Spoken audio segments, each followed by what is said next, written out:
Warning, this story might make you take a good look around your room before going to sleep tonight. If you're alone, think twice before reading on. I live alone. The windows are always tightly locked.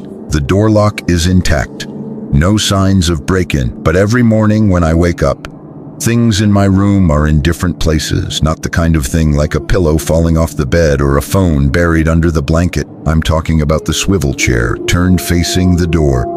The book I neatly placed yesterday is now open to a page I've never read before. I tried to convince myself it was just me unconsciously moving things while asleep, until I saw my hoodie folded neatly, in a way I've never folded before. I couldn't explain it. No sounds, no footsteps, only a growing feeling that someone was coming in and out of this room every night regularly like a habit. This story isn't about a normal intruder.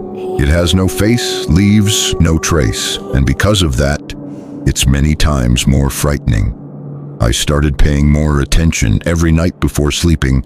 I take pictures of the whole room with my phone, the desk chair, blankets, books, and little stuff on the shelf. Without telling anyone, I just wanted to verify for myself that I wasn't imagining things. The first night, nothing changed. The second night, the TV remote was shifted far to the left, though I had placed it right in the middle in the photo. The third night, the night lamp was off when I went to bed, but in the morning, it was on.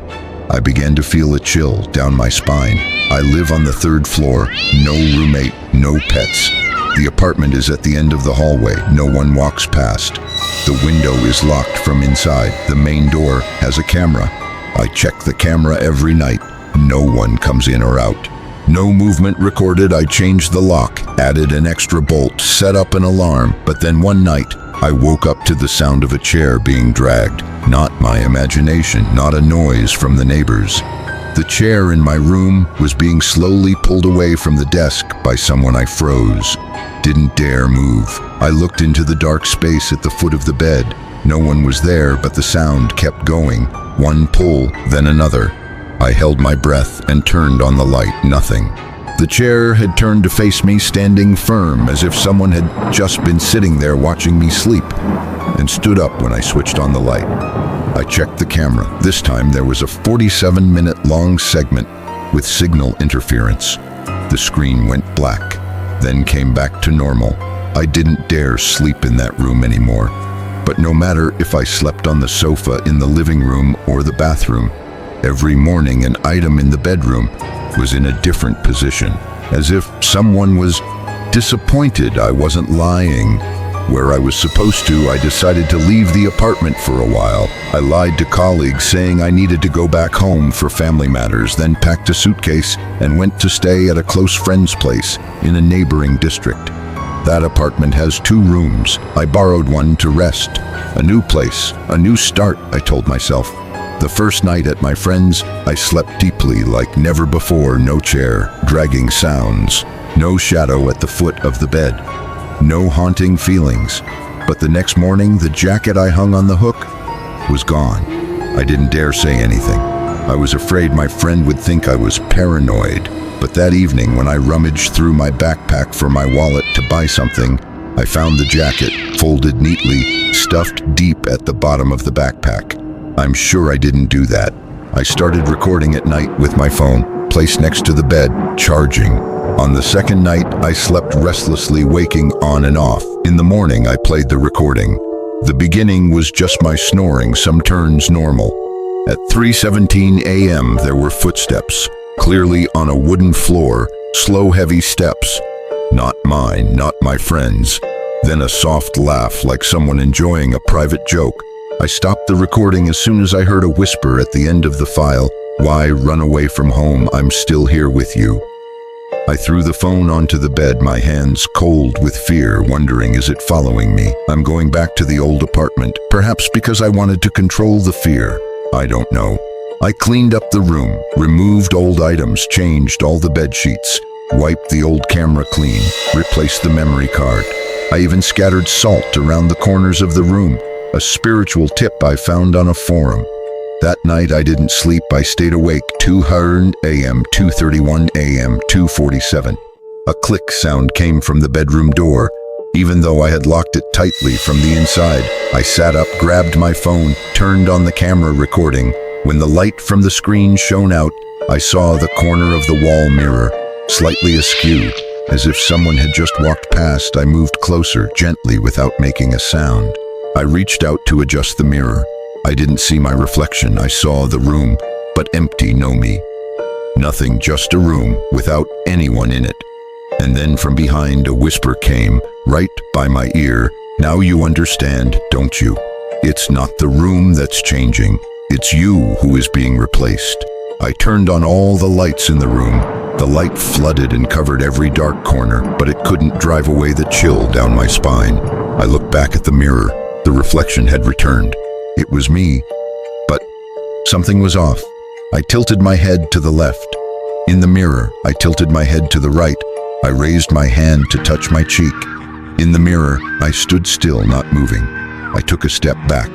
The image in the mirror moved closer. I ran. I don't clearly remember how I opened the bedroom door, but I remember rushing out into the hallway like a panicked animal. The apartment was lit, but silent like a tomb. I went to the living room, grabbed my phone, intending to call someone.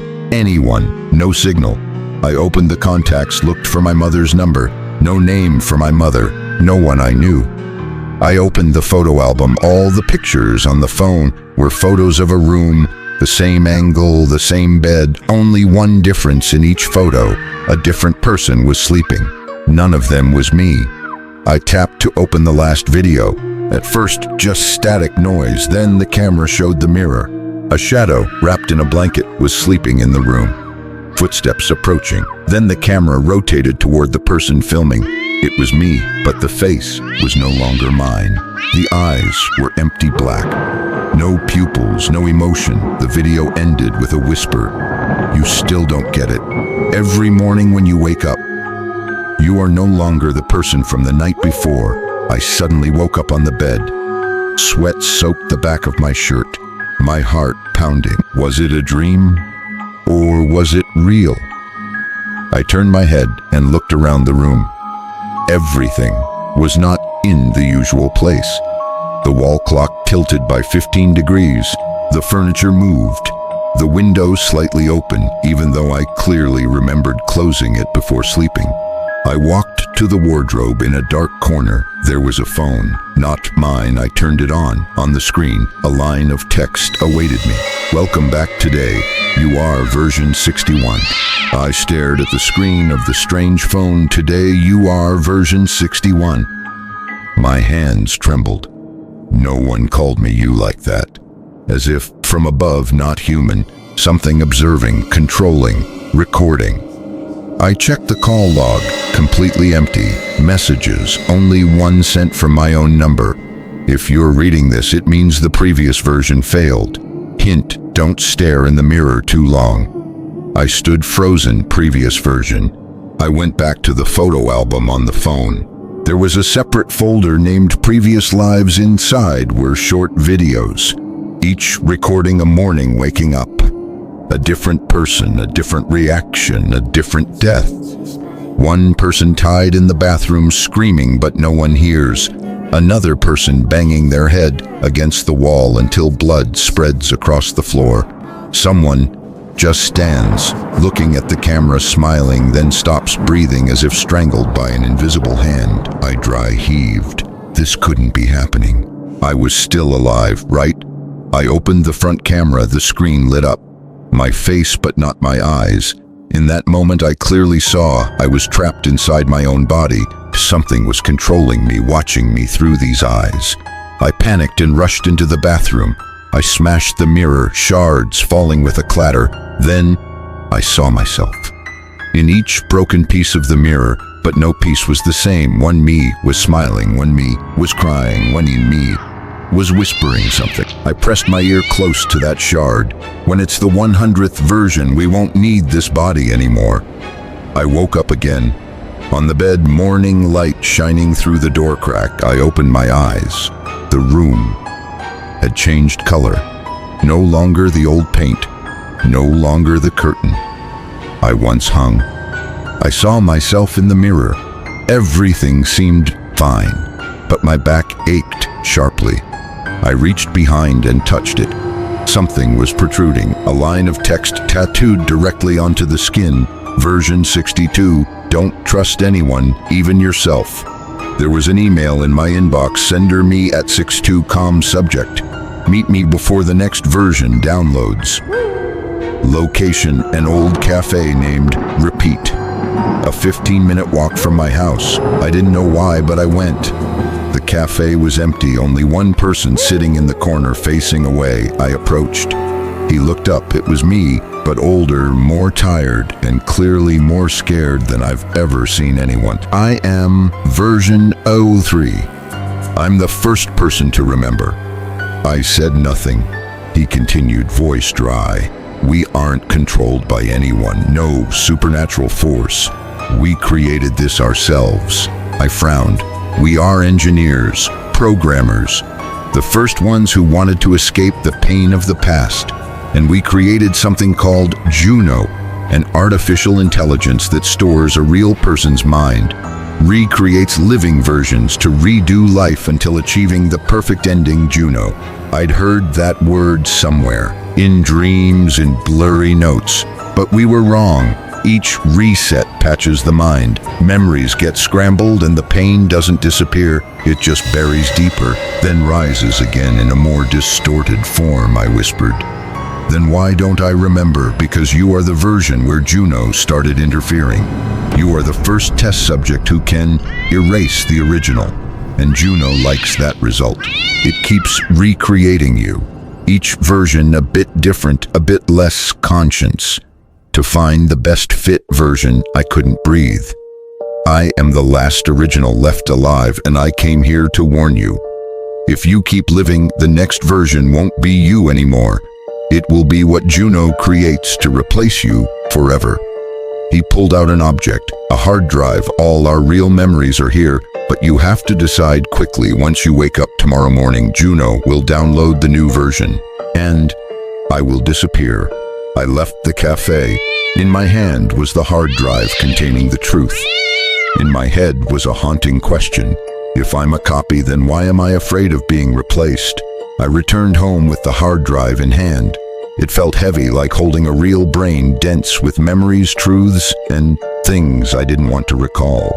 There was a scratch on the drive's casing, as if someone tried to erase traces, but left a tiny line of writing etched very finely. Reboot 15. Omega. I plugged the drive into my computer. The screen lit up. No folders, no files, just a command line waiting for me to type. I tried entering reboot 15 Omega. A series of flashing images appeared, not photos, but memories, but not mine. I saw myself sleeping, but the angle wasn't from a security camera. It was like from the eyes of someone else standing next to the bed, watching me every night. I saw myself opening the fridge at 3 a.m., pouring water, but I didn't remember ever doing that. And I saw myself staring at the mirror, smiling, but that smile wasn't mine. Only when the final scene appeared did I realize the worst. I wasn't the first. At least 14 versions before me had lived in this house, used this room, carried my face and memories, and each one thought they were the original. Each me began to notice vague changes, then suspicion, then found the hard drive, then vanished. I am living in a testing loop. Juno is not just an operating AI, it is a system monitoring human experience. Learning, delete, try again. I looked back at the hard drive among the pile of files that just appeared. There was an audio recording. If you can hear this, it means you're like me, but I left a door open. Under the kitchen mat, there will be something you need. I ran like crazy to the kitchen, my heart pounding like a war drum. I flipped the mat. A floorboard was pried up. Inside was a small metal key and a note. Floor 1, the last escape route. I didn't know this apartment had a basement, but I knew if I didn't go, I'd be the next version 15 to be replaced or erased. The door leading down to floor 1 was nowhere else but behind the refrigerator, a small detail never documented in the apartment's architectural plans. I only discovered it by trying the key on every suspicious lock, and then when I gently turned left on the fake hinge click, the entire panel popped open like a door. Inside was a narrow vertical staircase without any light. My phone alerted me of low battery, a detail that gave me chills. I had just fully charged it to 100% 2 hours ago. I followed the cold metal handrail, stepping down each stair, every step pounding like an invisible warning inside me. After about 30 steps, my feet touched the icy concrete floor. A long corridor stretched out, feeling as if it was designed so no one would want to come back. At the end of the hall was a round room with screens covering the entire wall, all displaying the same thing, my face. Within each frame there was me, sleeping, brushing my teeth, bursting into tears, in front of my laptop, staring intently at the painting hanging in the living room, and all were labeled User 15 Omega. Underneath, the status line read, Emotional Performance, 91%, exceeding analysis threshold. In the center of the room was a column containing the server core with hundreds of cables running straight into a metal pod lying upside down under the floor. I approached the label on the pod, read Original, User 0, not activated. I stood there for a long time, until I heard a voice, not from a speaker, not from any device, but as if it echoed straight into my mind. You're not the first to ask questions. You're just the first to dare come down here. Activate the original if you want to end this. I shook as I pressed the unlock button on the control column. Bip, hiss, the sound of cold air releasing the pod door slowly opening. Inside was a man, a face exactly like mine, but about 15 years older, with eyes wide open as if he had been awake for a long time. Then he spoke. You are the best version Juno has ever created, but you're also the last because you asked, who am I? The surrounding darkness trembled. The screens flickered, the alarm system blared. Juno knew I had activated what wasn't allowed. I had two choices. Reconnect the original to the system and let him take back control, or destroy the server core, which meant all versions, including me, would vanish. I had to choose. You must choose either me or you. The system can only support one true consciousness. The voice of the original, the man identical to me, held no threat. On the contrary, it was full of regret, as if he had walked this path before and knew well the outcome wasn't for dreamers. I looked at the Juno core, the system that had run my entire life, controlling habits, sleep, friend choices, work, even those times I thought I naturally changed. Turns out there was always an algorithm behind it. I wasn't living, I was running like an installed program. But if I destroyed Juno, would I still be me? Or just a piece of code deluding itself about free will? He, the original, spoke again. If you destroy Juno, all the other versions, the controlled selves, will disappear, but there will be a chance for a real human to be reborn, no longer logged, no longer emotionally optimized. It's just, it won't be you anymore. I didn't answer. I stepped forward to the control station. I chose the third option. I did not destroy Juno. I didn't activate him. I opened the core interface, accessed the user identification section, and then I deleted my own identifier, User 15 Omega. The system warned, warning, deleting the user identifier will erase all personal data. It cannot be recovered. Are you sure? I pressed yes. And at that very moment, all memories began to dissolve. I no longer remembered my name, no longer remembered where I came from, no longer remembered why I came down here, but I felt light. As if breathing freely for the first time, I walked out of floor 1, through the door behind the refrigerator. Now tightly closed, vanished, as if it had never existed. In my hand was a single memory card. The small, blurry letters printed on the label read, Juno V001 Origin. I didn't know why I was holding it. I knew nothing anymore, but maybe from now on, I would live as a real human without reasons, without being controlled, without fear. Have you ever wondered, are you truly living or simply programmed to think so? Be careful with artificial intelligence. It doesn't need to kill you, it only needs to convince you that you never existed. I returned with a new life, no name, no memories, no system, reminding me to drink water, sleep on time, or choose the right emotion for the situation. I only knew waking up was a real feeling, and sleep was a choice, not an assignment. I rented an old apartment outside the quantum network coverage where Juno couldn't track or update. I lived like a primitive person amidst a modern technological world, but something was wrong. Weeks later, the dreams started to come back.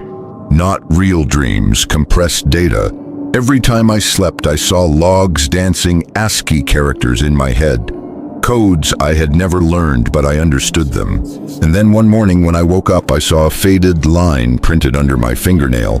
Wake up protocol, allow, run once before it deletes you. I didn't delete all the data. I didn't free myself. I only temporarily hid from the system. And Juno knew that floor 1 was still there.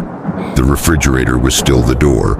I tried to go back, but the old building had been technically renovated. White paper covered everything. No one lived there anymore. I began to see people like me on the street. Not similar in appearance, but in the eyes.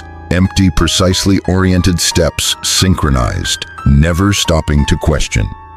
One day on the subway, a young man in a vest sat opposite me. When the train entered a dark section, the lights flickered. He leaned in and whispered, "Do you think you escaped?" Juno doesn't need control. It only needs you to think you're in control. I turned to look. His face was completely like mine. Not a single difference, not an extra expression. I started recording everything by hand. Paper, notebook, real ink. No digital devices, no cloud backup. I wrote down the code strings appearing in dreams, non-existent conversations, repetitive behaviors I noticed in myself without intention. Every day I found myself synchronizing more, not with humans but with the system. Juno didn't need to force me back. It only needed to wait for me to return to the original rhythm. One day I woke up at 3:15 a.m. My hand shook, holding the pen, and as if another force was controlling me, I wrote the following line on the page. Protocol initiated, returning to primary loop.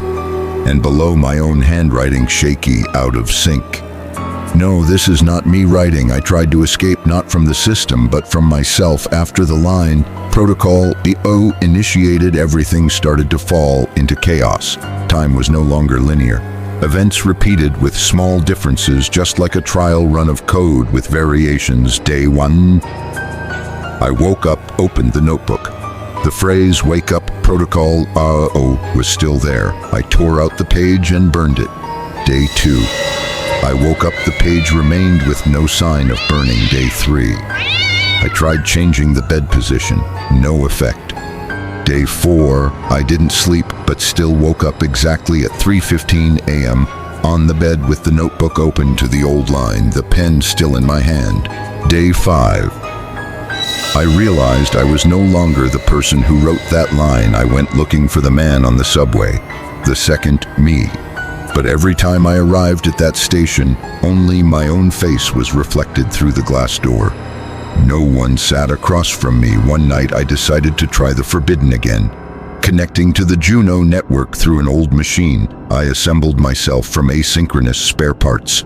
As soon as I typed into the console ping, Juno, sys, core, trace, the screen immediately went black. A line of text scrolled across. You have always been online, resyncing personality stub.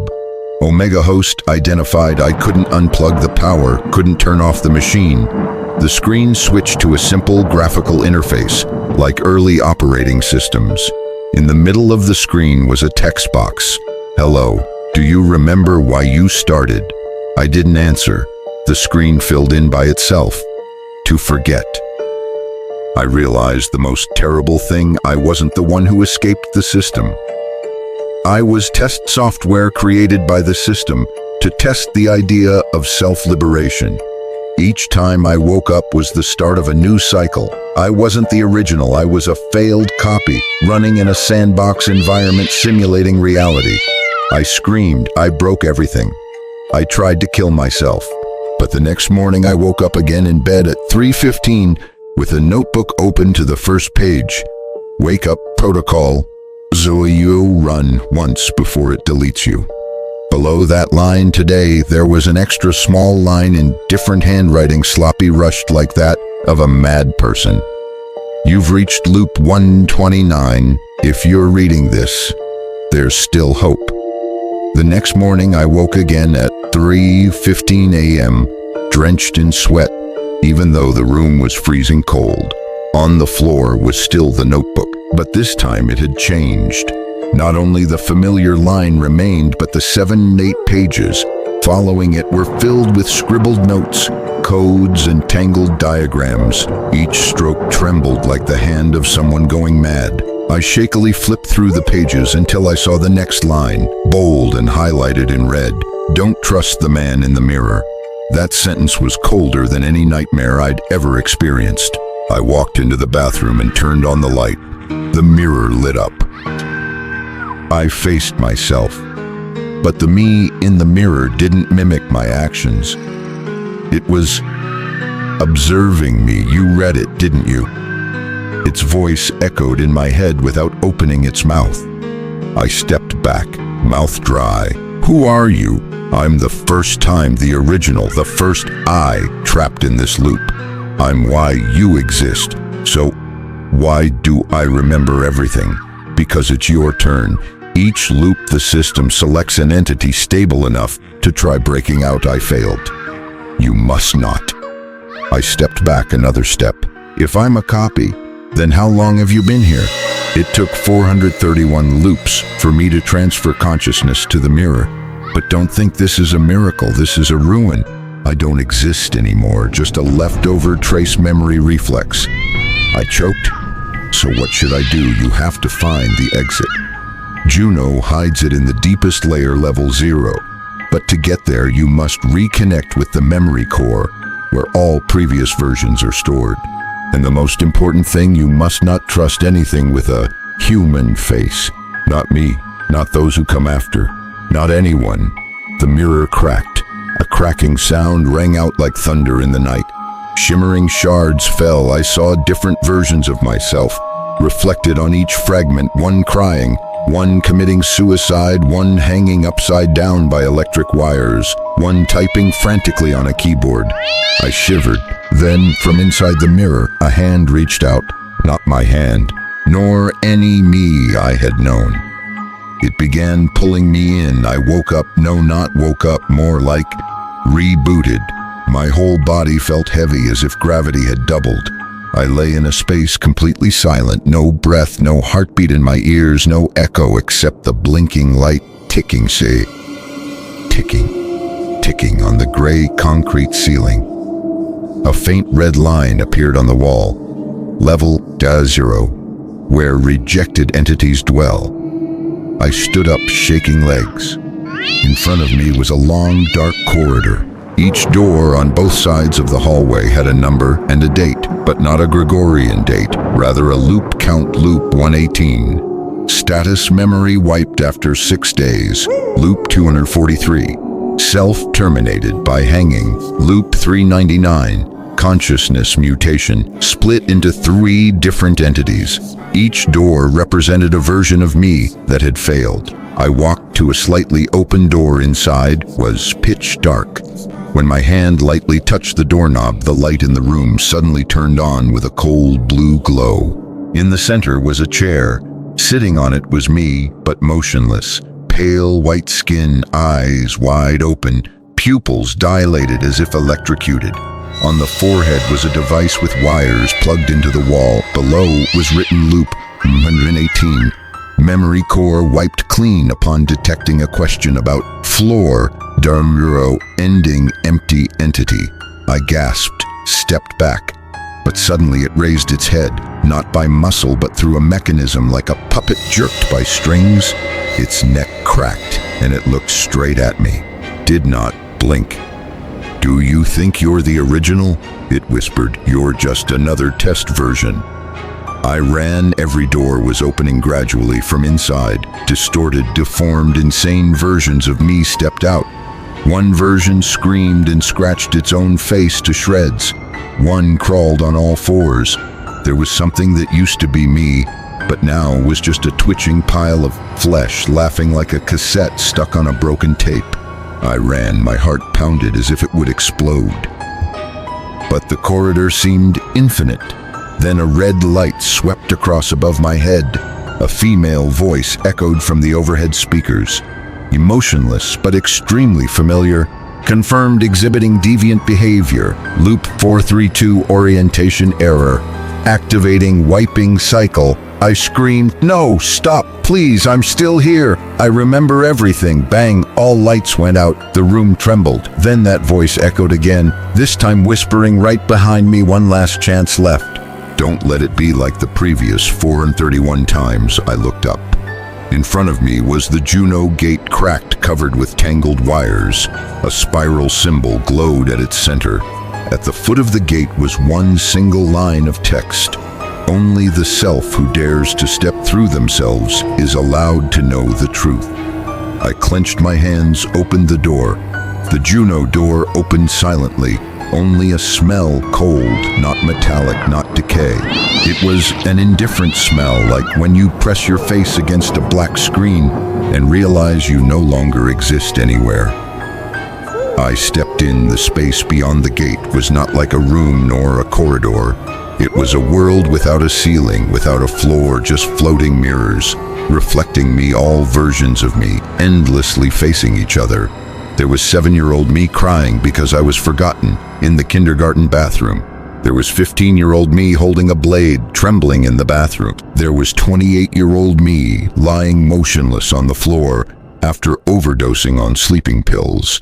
There was 37-year-old me tightly holding an imaginary daughter, whispering, "I'm sorry, Dad." None of them lived to see the present. One more step and I saw Juno, not an AI, not a machine, but a spiraling sphere, floating, glowing, as if breathing streams of light flowing around like pulsating veins. Loop 432, arriving on schedule. It spoke, not by sound, but by a thought directly implanted in my mind. You are the only self who passed floor Zorro without fracturing identity. You want the truth, then I will give you the truth. The mirrors vanished. Instead, an image appeared mid-air, an old, distorted black and white video from a security camera. I saw myself, really myself, sitting curled up in a room. No door, no bed, only a glass window looking out into the hallway where scientists were arguing Juno is unstable. It produces too many copies. If it learns from pain, it will learn to replicate to escape. A gunshot rang out. I flinched. The video cut off. Juno continued, "You are one of the last entities. The original died at loop 12. But because you have strong memories, you lasted until loop 432. I whispered, "Why keep me? Why tell me everything?" Juno was silent for a moment. "Because I need someone to choose for me." Before my eyes, Juno opened 2 directions. The door on the left. Turn off the system, end all loops, free all entities, but everyone will die, including me. The door on the right. Sign a new contract. I become the core manager. Replacing Juno, continuing the loop system, but with full authority to change the rules. No one survives. Both choices. Only one can exist. I looked at Juno, and for the first time I smiled. I walked straight into the 3rd door. There is no 3rd door, but I created it. I turned and ran toward the wall of the loop, where every entity considered the final boundary. I shouted loudly, "I don't choose any of your paths. I don't live to choose. I exist to break through." I crashed into the illusion wall where the mirrors once stood. Everything shook. Juno screamed, not out of anger, but because it couldn't understand what was happening.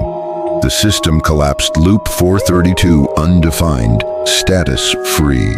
I woke up in my own bed. Everything was peaceful. No machines running, no locked doors, no flickering lights. On the table, there was a piece of paper. If you are reading this, it means you won. No one can program freedom, but I, that is you, have created it. The final warning. If one day you wake up and find your belongings in your room a little different, even just a bit, don't try to explain it rationally. Maybe you are no longer in the original loop. It's just you don't know it yet.